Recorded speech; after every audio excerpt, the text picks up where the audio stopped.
মধ্যপ্রাচ্য সহ বিশ্বের বিভিন্ন দেশে পবিত্র ঈদুল আজহা উদযাপন করেছেন প্রবাসী বাংলাদেশিরা।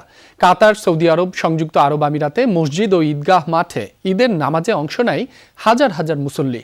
সালাত আদায় শেষে পশু কুরবানি ও শুভেচ্ছা বিনিময়ের মধ্য দিয়ে চলে উদযাপন।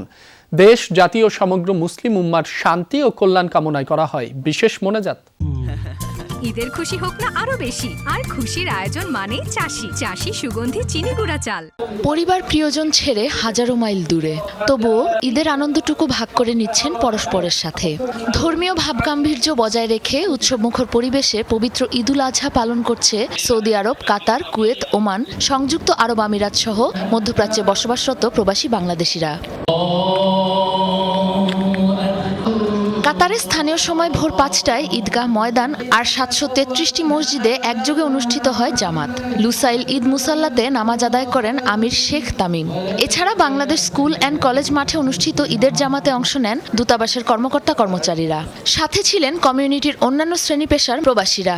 নামাজ শেষে পরস্পরের সাথে কোলাকুলি করে ঈদের আনন্দ ভাগ করে নেন সবাই। পশু কোরবানির মধ্য দিয়ে আমরা আমাদের প্রতিহিংসা, রাগ, অভিমান সবগুলোকে কোরবানি দিয়ে আগামী দিনে সুন্দরভাবে যেন চলতে পারি এবং দেশের বাইরে সবাইকে জানাই ঈদ মোবারক। এই মধ্যপ্রাচ্যে প্রতিকূল পরিবেশে আমরা আনন্দ সহিত ঈদ উদযাপন করেছি। সকলকে ঈদ মোবারক। সবকিছুর মধ্যে এত সুন্দর একটা ঈদগাহে এসে একসাথে নামাজ পড়তে পারছি, এই জন্য সবাইকে ধন্যবাদ। তো আমাদের ঈদের শুভেচ্ছা রইল আমাদের শুভাকাঙ্ক্ষী দেশবাসী সবাইকে ঈদ মোবারক। এদিকে উৎসবের আমেজে মেতেছেন সংযুক্ত আরব আমিরাত প্রবাসীরাও। মসজিদ ও ঈদগাহ নামাজে অংশ নেন সর্বস্তরের মুসল্লিরা।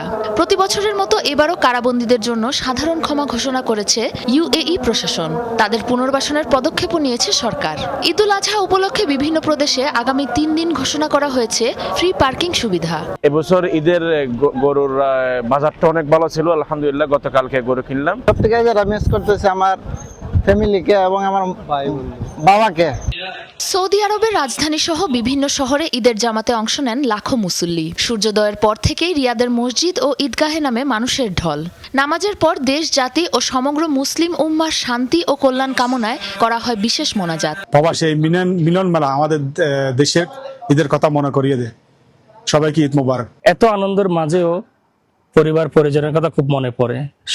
সন্তানদি, স্ত্রী, ছেলে মেয়ের কথা, সবার কথা মনে পড়ে। দোয়া করি সবাই ভালো থাকুক, তাদের আনন্দ, ঈদের আনন্দ সবাই ভাগাভাগি করুক। ঈদের নামাজ আদায় করতে পেরে আল্লাহর দরবারে অনেক শুকরিয়া, আলহামদুলিল্লাহ। নামাজ শেষে পশু কোরবানি ও শুভেচ্ছা বিনিময় করেন প্রবাসী বাংলাদেশিরা। সাবরিনা নুসরাত, যমুনা নিউজ।